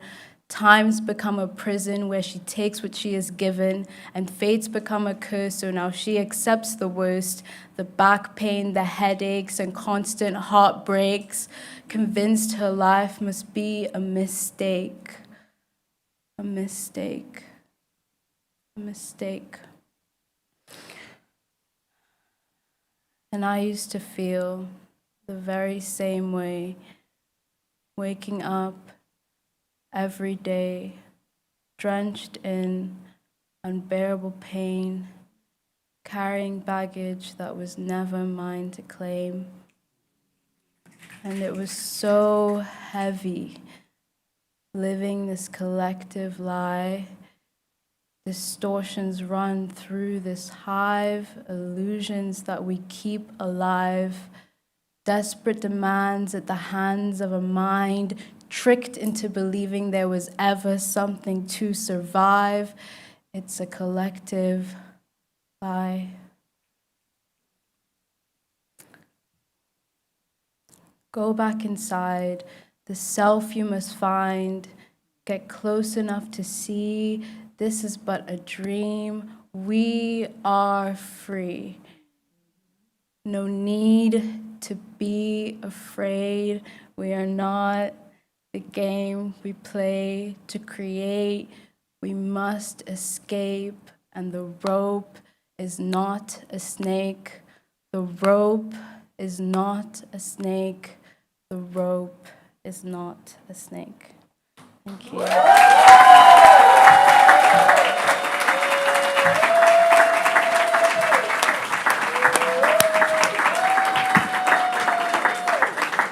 And you were nervous without the backing track. If that was that without the backing track, I cannot wait to hear it. No, not at all. You said you were phenomenal. But round of applause one more time for Venus, please. I don't think I've ever... I loved how you read that. The way it was, you made sure we heard every damn word that was coming out of your mouth. And I think it just added to the emotion of that poem. So thank you so much. Didn't seem like you were nervous. In fact, if you hadn't have said it, I wouldn't have said it. Well done. Your time. It's time for our penultimate open micer. So this requires a semi-large drum roll. Well, not your biggest one, because that will be for the final.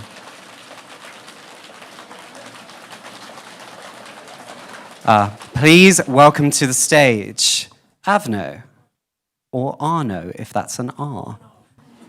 Is it an Arno or Avno? Arno.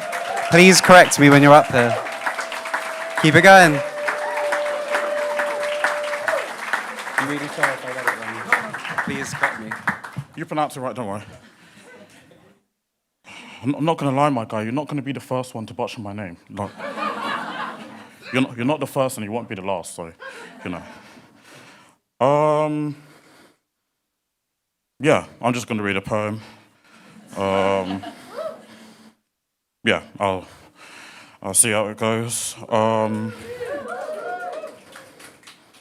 want to see an African side get knocked out of the World Cup again. If I was a poet, it would be bait, because I'm just a normal person. Some of you have performed in the United States. Some of you have socially progressive workshops. Before I go to work, I make sure I get my cheap lunch from the shops.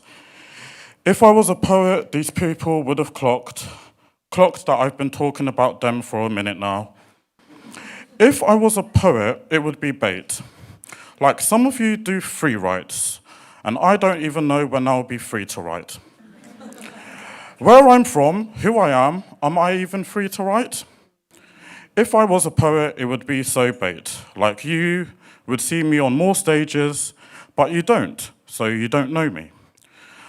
I'm at that writing poetry in my bedroom stage. I don't even have time to rehearse my pieces. I'm not even sure I'll end up at the event till I'm on the TFL. If I was a poet, it would actually be bait. I wouldn't be finishing this off during my lunch break. I would be having meetings with my agent because I've just got my big break. I would be updating all of you lot on where I'm performing next. Instead, I'm making sure I don't go broke this month. If I was a poet, it would be bait. I would have been like Caitlin with my own poetry book. Big up, Caitlin. Instead, I've got my black pen and this £1.50 notebook. If I was a poet, she would know. Yes, even after the last 12 months, technically 24 now, she doesn't even know. Instead, I was too broke to even get an Uber to my headline show. So isn't it obvious that I'm not a poet like you lot, who do special shows at the theatre and storytelling performances, who already have a Spotify for Artists profile? Just allow me, I'm not bait at these open mic events. Even after 8 years, well, it's 2026 now, so it might actually be 9. Even after 9 years, I'm still a normal attendee.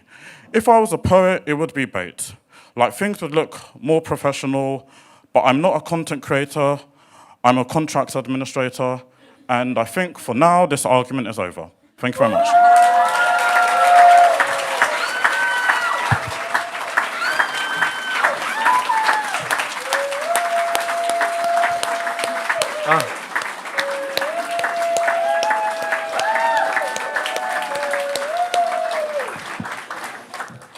I think you hit the nail on the head and raised a very important point, I suppose, that what does it mean to be a poet?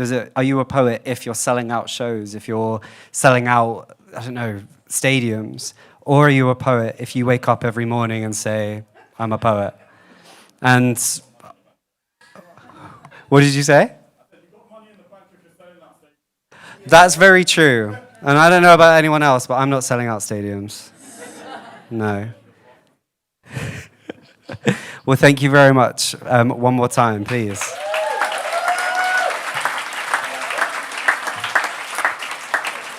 Are you guys ready for our final open micer of the night?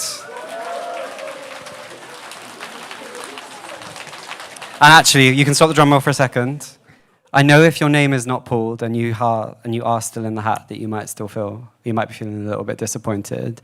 But please, please remember that it takes a lot of guts just to say, I'm going to put my name in the hat tonight. So for the people that haven't been picked from this next person, can we please give a round of applause for everybody that put their name in the hat?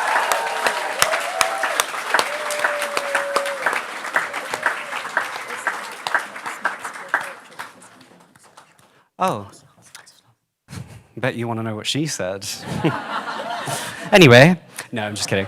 Next month's Pure Poetry Night is an open mic special. I said, there we go, thank you. This side are doing it a little bit better than this side, guys. Should we do it one more time? Next month is an open mic special. Just kidding. I'm not actually too sure what that entails, but follow SpitNights on Instagram to find out more. Okay. I'm sure Danny will tell me off, and he'll probably give more clarity to that in a second. Drum roll, please. Okay, this one jumped out, so whoever it is, look up to the sky and thank him. Please welcome to the stage, Washi.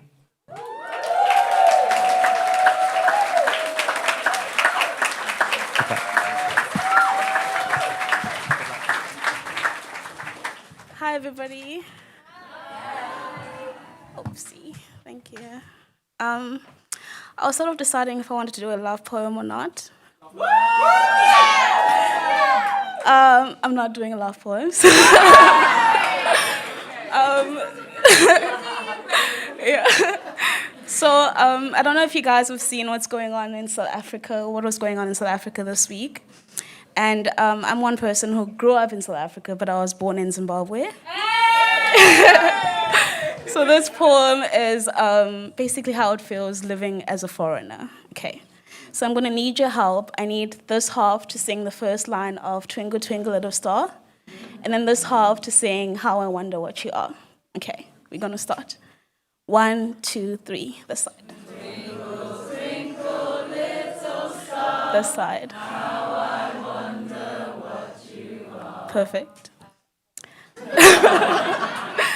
Starlight, star bright, the first star that I see tonight. I wish I may, I wish I might have this wish I wish tonight. I wish my mind signed a peace treaty for the wars that inhabit my mind. And if that's too much to ask for, I offer a list of tranquility. An hour a day will do before all this anger vanishes and this mere dream I call life extinguishes.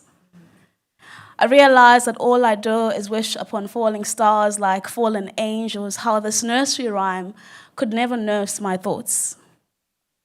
I realize that all I do is wish upon a burning ball of gas with a pulverized mind that is only seeking peace. Have you ever looked death in the face, licked your lips and savored on the sweet taste of pearls still stuck on your lips? Have you ever looked death in the face and wondered how the soil would make for a warm blanket? Have you ever looked death in the face and sang along with the choir and made a playlist for your own funeral?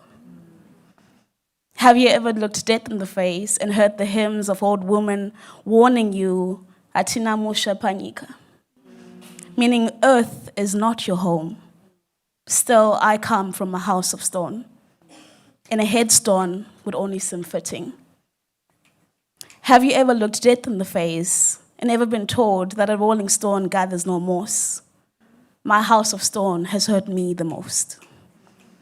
I am foreign, but I'm not the kind that Grey's Anatomy will try to eject out of a patient. Grey actually matters, and I am black, you see. Have you ever looked death in the face and practiced your own eulogy in front of the mirror? Mirror, mirror on the wall, the irony of it all, for here you stand mended in front of a shattered soul. To maintain peace, you captured your emotions and swallowed the bitter pill. The pills you've taken have now left your lips dry. You thought they drowned your pain, but all they did is clip your wings and disable you to fly. Those thoughts you silenced, aroused with anger by your ignorance, turned like thread and soothed your lips, leaving your soul incensed with nothing to pacify, and leaving you stitched with nothing to amplify. And like the law of use and disuse, your heart constricted and hopelessness enlarged. Your plastered smile became your pigmentation. It's what people only gazed upon at your confrontations. What they failed to see was your mask peeling off. Your heart now beats at a decreasing pace. Your stethoscope confirms your lungs are slowly losing breath, for you are out of nebulizers. Your pulse is barely audible. Your disease is lifeless. Your GP signed yours truly. Twinkle, twinkle, little star. No one really wonders how you are. Thank you. Come on! Keep it going for your last open mic and all your open micers tonight! Hell yes. We're going to go to our final headliner now, but before we do that, I think we've got to give a shout out to the amazing host for that section there. There was a beautiful poem in there about how kind of the everyday people should be the leaders, the next prime ministers, and I think you typify that. Can you imagine if Sam's in charge, just how great the country would be? There'd be a few teething issues, I think, to begin with. You lack the diplomatic experience, but I think in general, just to the way you're able to summarize just such a variety of topics and people's words is incredible. So yeah, give it up one more time for Sam. And of course, thank you so much everyone who's come and put their name in the open mic. We do have an open mic special next time, because I know how frustrating it can be to come out to a night, you paid your money, you want to get onto stage, you might have come really far as well. But next month, we're basically doing it where it's like double the sections. So we're having one headliner and then open mic, so you double the chance of getting up on stage. There's some more details in the bookmark, and you'll see it on the screen there as well. But yeah, let's give it up for all the open micers, because that was such a good standard tonight.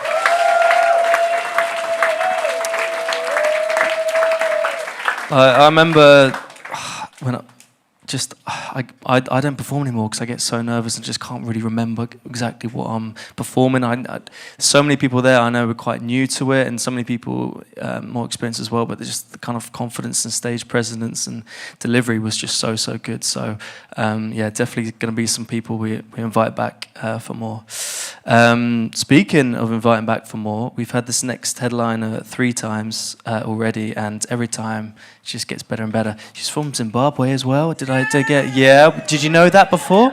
You did know that. Okay, amazing. That would have been a nice surprise, though, wouldn't it? And you've seen earlier with the intros to the other 2 poets where I just kind of sort of made it up, but there's such a beautiful, well-written sort of bio that this next poet has that I'm just going to read it word for word. So Takunda is a Zimbabwean poet and performer whose work is as disarming as it is devastating, blending razor-sharp imagery. I told you. Blending razor-sharp imagery with emotional precision, her poetry moves through tenderness, violence, memory, and inheritance with a voice that refuses to look away. Her performances are electric and intimate in equal measure, drawing audiences into deeply personal words before confronting them with something larger, collective, and often uncomfortable. I finished there. I had more.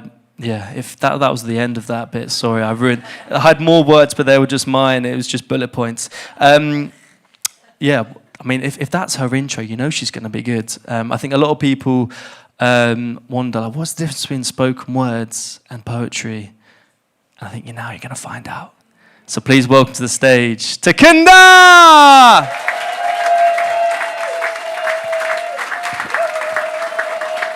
Keep it going, keep it going!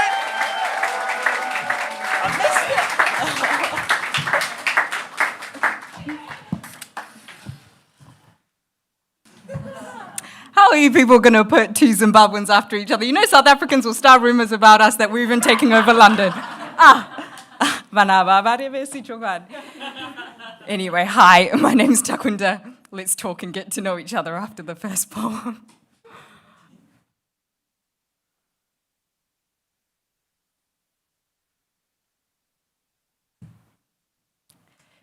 In the beginning, God created sound, and God saw that the sound was good. The breath of new life, the hum of the earth, the first laugh that broke free from Adam's rib. Somewhere between Eden and exile, between paradise and plunder, the sound split. When the snake spoke, that was the first evil sound. Now, not all sound is good. When they tell my father his English is so good, we laugh.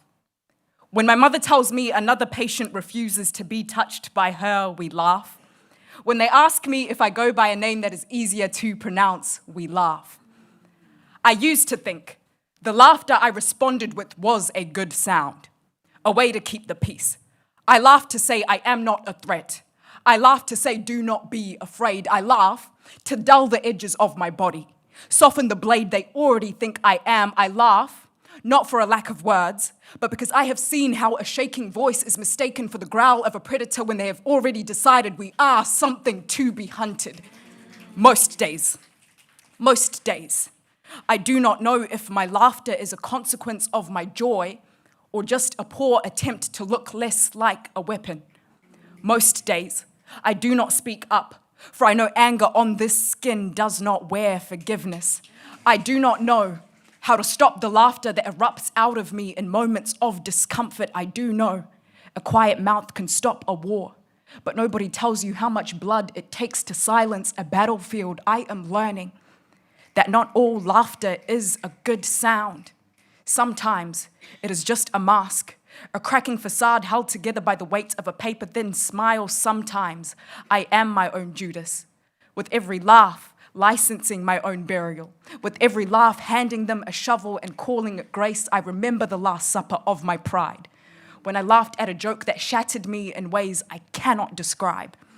I am still breaking bread with that moment, still sipping wine through the straw of my own cowering backbone. So many times we have taken their violence, made a coffin for it in our laughter, buried it so deep, pleading with our flesh to absorb the impact of the blow. And I do wonder if this is what it means to burst into laughter, to have been stuffed so full of grief we turn confetti, so we may at least call ourselves beautiful as we fall to the floor and our laughter rises like steam or smoke or a ghost leaving the mouth. No longer do I wish to carry a battlefield in my lungs and call it a peace offering, to turn my body into a joke just to survive the room. What is good about a sound that buries the body it comes from? The next laugh to erupt from my lips will not be borrowed from my own grief. It will not cower in the face of violence. It will not bow its head in compliance. It will be truth. It will be light. And my God, it will be good.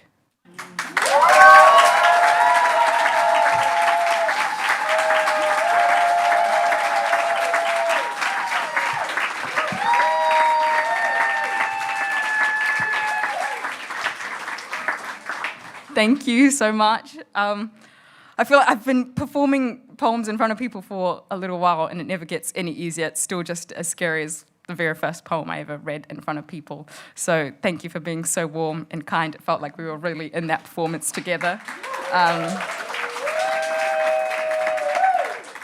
You guys feel trustworthy. Can you keep a secret? So can I read you something from my diary? Yeah, are you sure? I'm so honored to be headlining with such giants and heroes of poetry, Woodsy, Tyrone, poets that I'm so inspired by. It's always been a dream of mine that one day I would put out a poetry collection or a collection of essays, because that's what I really enjoy writing. So I do that in my diary a lot. So maybe it's manifestation, maybe it's the beginning of something, but I think this is something I would want to put in a book if I wrote a book, so let's read it. I am reading it, so I'm not really serving face, okay? So feel free to close your eyes, get the imagery going, do what you need to do, because I'm not really mogging up here. This one is called My First Love Has a Baby Now. We're best friends, so I'm sure they're okay with me reading this. My first love has a baby now. 1, French class and the tension between tenses. And it feels fitting, almost scripted, that I met her in French class, learning the mechanics of a language that has oft been mythologized as the tongue of love. At 14, we were conjugating verbs while desire rumbled in a threateningly near distance. I excelled at French, but it would take me over half a decade to learn how to articulate the simplest and most terrifying phrase of my adolescence. I loved you. I sweat guilt daily. It is not simply an emotion, but a secretion, a residue that coats the body like an acidic type of baptism. My first love never got to hear me confess my feelings for her, though she confessed hers for me both privately in the trembling hush of adolescence and publicly, where the declaration left her exposed. I grew up a pastor's kid, a PK, and so much of my silence was shaped by the surveillance of God and family. I knew, or at least I thought I knew, that to admit that what lived inside me would not only rearrange the geometry of friendship, but it would spill into my home, into the pulpit, into my relationship with Christ himself. Desire was not only terrifying, but the negation of it permitted my existence.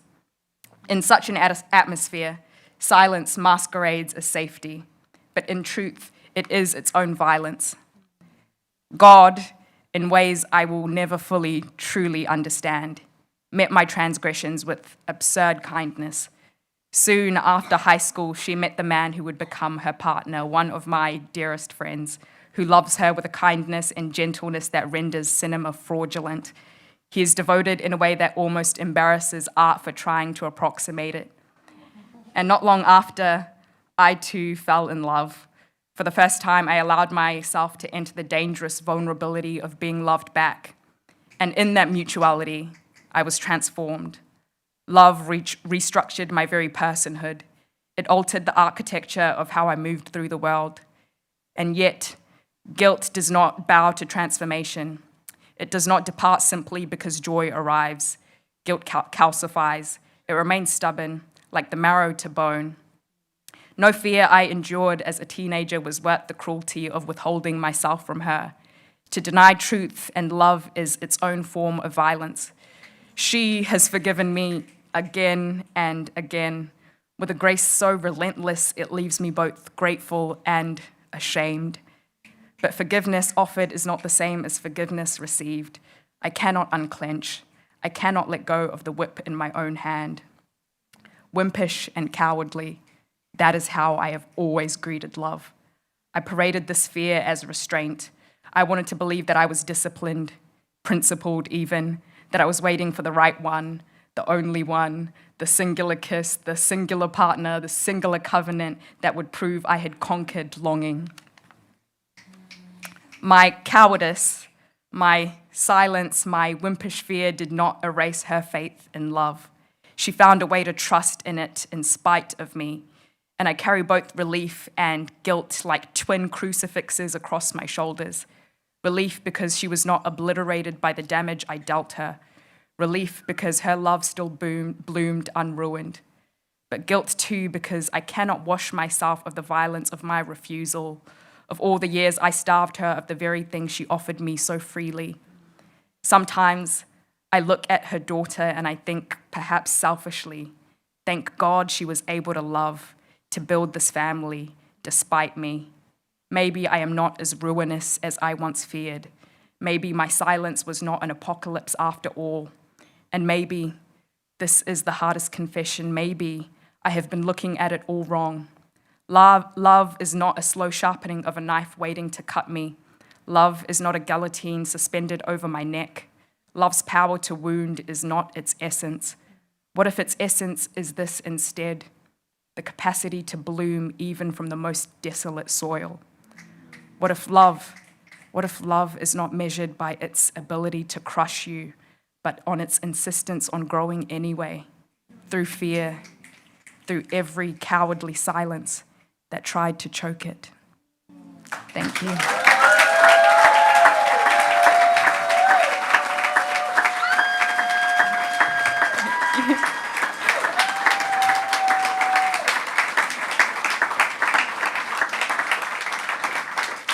Thank you so much. Yeah, you guys are trustworthy. That felt comfy. I was comfortable doing that. And since now we're all friends, let's try new material. I don't know, girl. I don't know if I'll remember it, but we'll try. We're all friends here. Okay.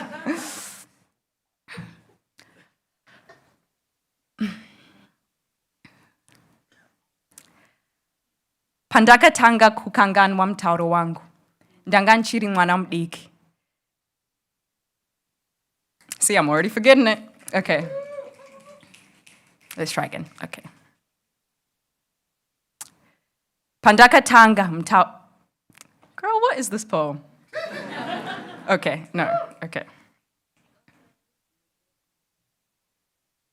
The first time I started forgetting how to say things in my mother's tongue was on a playground.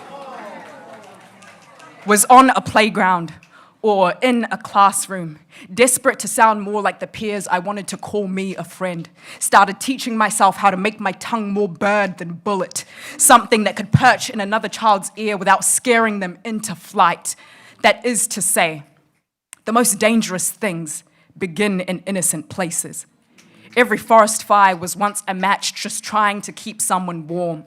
Even poison first begins as medicine that then forgets when enough is enough. Every dying language first begins when we mistake losing a word for just forgetting a word. I do not believe that a language dies all at once, like a burning library, or like when the last speaker finally takes their final breath. I think it dies when a child grows up knowing less of it than their parents did. Which is why I don't want to just speak my mother tongue. I want to study it. I want to know it so well that one day my children will interrupt me because I have been telling the same story for so long. I want to read in it. I want to write in it. I want to fall in love in it. I want to tell bad jokes in it. I want to grow old in it. I do not want my language to survive me. I want it to grow beyond me. Don't want my children to inherit the severed pieces, but the whole, unruly, breathing thing. Somewhere, someone whose name I will never know kept speaking this language through war, through migration, through countries that told them another language would take them further. They carried it all this way. It crossed oceans, survived empires, outlived those that tried to erase it. So imagine if it ended up disappearing because I thought good enough was good enough. If my mother handed me a library, I refused to hand my children an empty bookshelf. There was a time my father and I didn't speak for years. Funnily enough, we have recently found our way back to each other on weekly phone calls where he is teaching me his mother tongue.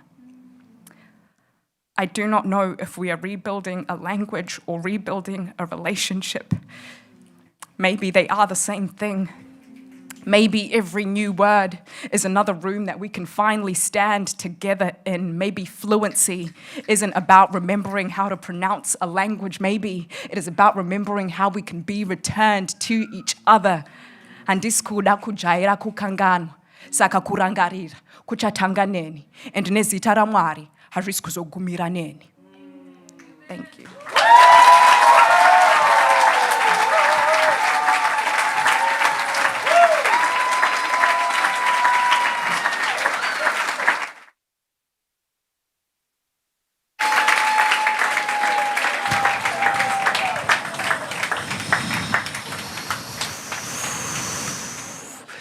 Wow.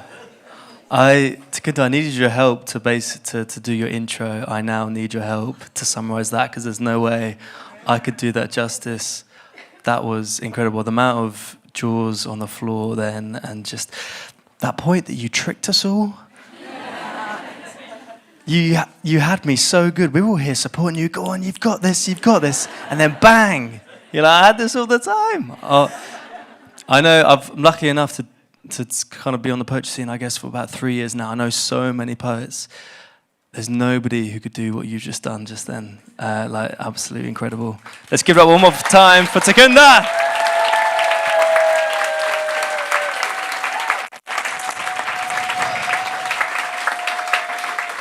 Please do go talk to Takinda, talk to Tyrone, talk to Woodsy. We all want to hear from you. Talk to Celine. Talk to us at the end. Talk to all the open micers you've seen. We're here for as long as you need to be here, basically. And the one thing that I love about this community is that we're all kind of supporting each other. We're telling each other what we liked. We're asking where we're seeing them next. So please do come chat to us. Have a look at the poems on the walls. Send us in ones if you want to put them up. Do you know what I want to do actually before we go is to read that poem off the wall. Do you know what? I've got a remote thing. I can come over here. I feel like I'm on live TV. Audience poem. Have we checked this that it's not rude or anything? Okay. Okay, that's all right. So I believe this was Sam, your idea to start this up, and I believe you started the first line, and we're going to see where this goes. Setting up, running out of time. I'm hoping someone else can think of the next line. Words are stubborn, difficult to release. My throat full of numbers as the word lodges itself in my throat. That last line's rhyme would be good, but my pen drip backwards to tease. My lips are more in need than this pen's tips sway across this blank page. I started this line blue, feeling, but I might have to change to brown. Every poem describes a moon metaphor. I be mooning in this heat. Don't be a cheat. Despite 100 degrees, it's hot. Are you a thought? Okay. Probably thought it's going to be a bit more poetic than that, but give it up for everyone who's put a line in there. I should have checked that. That was good, though. That was good. That was very good. Well, yeah. Look, we're going to do that again next time, I believe. Yeah, we've got more nights coming up. The next night we're doing is next Thursday. It's with a live band who are going to improvise in the background of your poems. It's in East London as well. We've got some singers headline. It's going to be an amazing night. Back here every first Friday of the month. I think we love it so much that we're going to do 2 a month from September onwards, I reckon, right? Does that sound good? Yeah, big thank you to the ministry. Thank you to Phil. Thank you to Katie. Yes, let's get some woos. To all the staff tonight who've been feeding you and watering you. Big thanks to Sam on the open mic. Celine, the mother of Spits. Kirsten on the door. All the poets you've seen tonight. And good up for yourselves, supporting live poetry. Thank you very much for being SpitNights.